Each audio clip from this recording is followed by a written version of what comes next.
Hello friends, welcome back to మళ్ళీ logs. మేము ఈరోజు మా బ్యాక్ యార్డ్లో ఒక టూల్స్ పెట్టుకోవడానికి ఒక షెడ్ వేస్తున్నాము.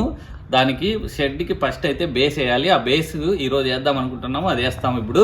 అలాగే వెజ్ ప్యాచ్ మేము ఎక్స్టెండ్ చేయాలి, కొంచెము మాకు వెజ్ ప్యాచ్ తక్కువైంది, సో అది కానీ ఎక్స్టెండ్ చేస్తున్నాము. ఇదంతా పని మా బామర్ది కారణ్య బిల్డర్స్, ఈయనతోనే చేపిస్తాను. సో అలాగే మా ఫ్రంట్ యార్డ్లో కానీ ఈయనే చేశాడు.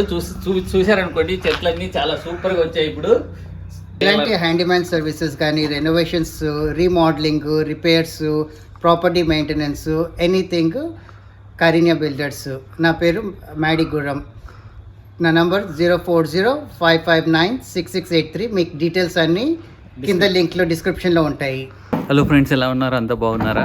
సో ఈరోజు వీడియో ఏంటంటే, లాస్ట్ వీడియోలో మీకు చూపించాను, మేము బ్యాక్ సైడ్ ఒక షెడ్ వేస్తున్నామని. ఆ షెడ్ వేసేటప్పుడు ఏంటంటే ఓన్లీ బేస్ వేసాము. సో బేస్ వేసిన తర్వాత ఇప్పుడు ఈ వుడ్ ఉంది కదా, మెరుగు వుడ్ అంటారు, ఆ వుడ్ తీసుకొని వచ్చి ఇప్పుడు అన్ని మెజర్మెంట్స్ అన్నీ కట్ చేసుకొని ఫ్లోరింగ్ వేయాలన్నమాట. ఈ వీడియో అంతా ఫ్లోరింగ్ ఎలా వేస్తాము, మళ్ళీ షెడ్ దానిపైన ఎలా నిలబెడతాము అన్నది చూపిస్తాను ఇప్పుడు.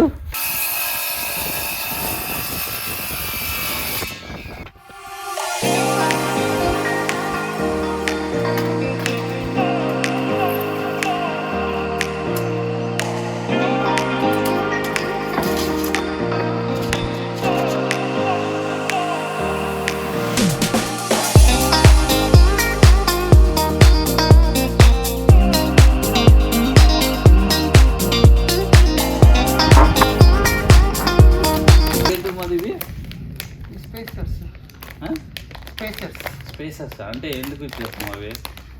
ఇది మధ్యలో స్పేసింగ్ కోసం. ఓకే. సో ఇప్పుడే కటింగ్ అంతా అయిపోయింది వుడ్. సో ఇప్పుడు ఫ్లోరింగ్ అంతా రెడీ చేస్తున్నాము. సో ఈ wet wood deck spacers. So ఇవే మేము బ్లాక్ స్క్రూస్ ఇప్పుడు మేము మెరుగు వుడ్కి యూజ్ చేస్తున్నాము. అలాగే ఇవి స్పేసర్స్ అంటారు. ఈ స్పేసర్స్ ఏంటంటే మెరుగు వుడ్ మధ్య మధ్యలో పెట్టి మనము ఒకదానికొకటి గ్యాప్ ఉండడానికని ఇవి పెడతామన్నమాట.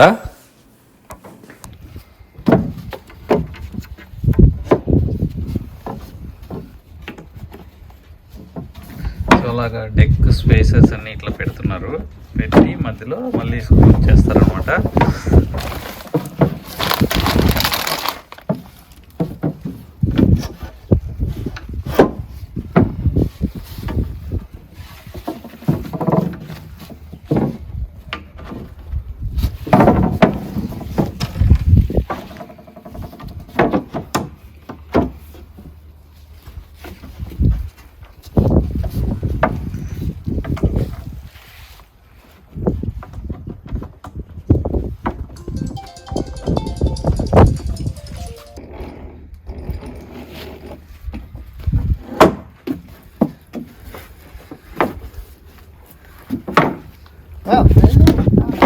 I can have a look, no worries. So అలా డెక్ స్పేసర్స్ అన్నీ పెట్టి లెవెల్గా పెట్టుకున్న తర్వాత, సో దీనిని ఏమంటారో తెలీదు, ఒకసారి చూద్దాం అది ఏమంటారు ఈ ఇన్స్ట్రుమెంట్ని. అది ఫ్లోర్ బోర్డ్ క్లాంప్ అంట, ఫ్లోర్ బోర్డ్ క్లాంప్. సో ఇప్పుడు అది పెడుతున్నాడు. సో ఇప్పుడు ఫ్లోర్ బోర్డ్ క్లాంప్ పెట్టి టైట్ చేస్తే అవి ఒకటి దగ్గరలో ఉండిపోతాయి అనమాట, అందుకని అది టైట్ చేస్తున్నారు. సో దీన్ని ఫ్లోర్ బోర్డ్ క్లాంప్ అంటారు.